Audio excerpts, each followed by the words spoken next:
Hello again. I'm Bernie Norcott-Mahany. I work at the Kansas City Public Library at the Blueford branch, and I also teach at Johnson County Community College.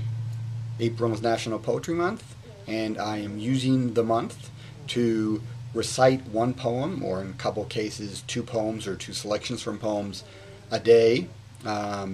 Poetry is meant to be read aloud. It is meant to be savored. The sound of the words should ring in your ear. It's also sort of fun to read poetry, to read good language, because you can feel those words actually being formed in your mouth, and so there is a whole sort of sensual pleasure even for the teller or the reader as well as the hearer.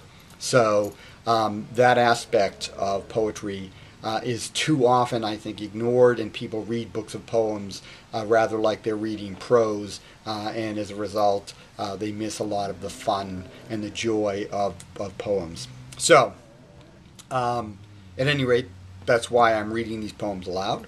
I encourage you to do likewise.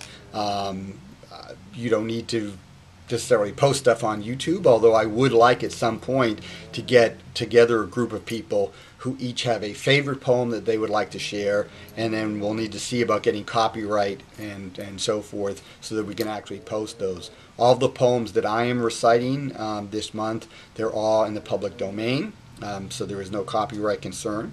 I will give credit to the authors. It is important that you know that these words are not mine, but someone else's. But with regard to copyright material, you always want to make sure that you have permission to use that material, even if you are not doing it for monetary gain. So today's poem will be The Lake Isle of Innisfree. This is a poem by William Butler Yeats. It was a poem that my college roommate actually had great fondness for and would recite from time to time. Seemed to be especially whenever he was a little bit intoxicated. Yeats was an important figure in the Irish literary revival that happened at the end of the 19th century, beginning of the 20th century. He helped found the Abbey Theatre in Dublin that produced a lot of new plays. A lot of the famous Irish plays from the early 20th century were actually written for and performed at the Abbey Theatre. So he's a very important figure in Irish literary history. He won the Nobel Prize for Literature. So without further ado, I will get onto this, The Lake Isle of Innisfree, which is sort of a reverie here in the day-to-day world. Yeats sort of takes a vacation to a place in his mind that he's visited, and he recalls that beautiful place, the Lake Isle of Innisfree.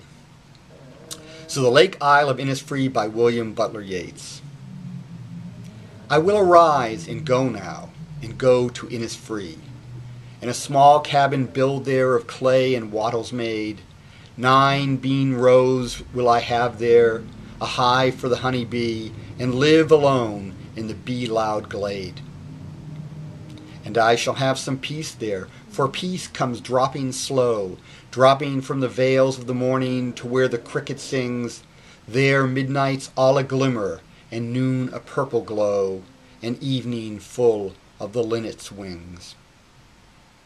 I will arise and go now, for always night and day I hear lake water lapping with low sounds by the shore, while I stand on the roadway or on the pavement's gray.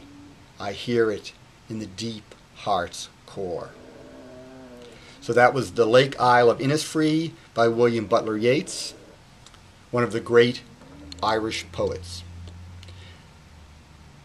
Go out there and find poems for yourself. There's lots of poetry out there to be had. Find some poets that you like, read the stuff aloud, get some of it to memory. I guarantee that it will be a useful project on your part and should be a lot of fun.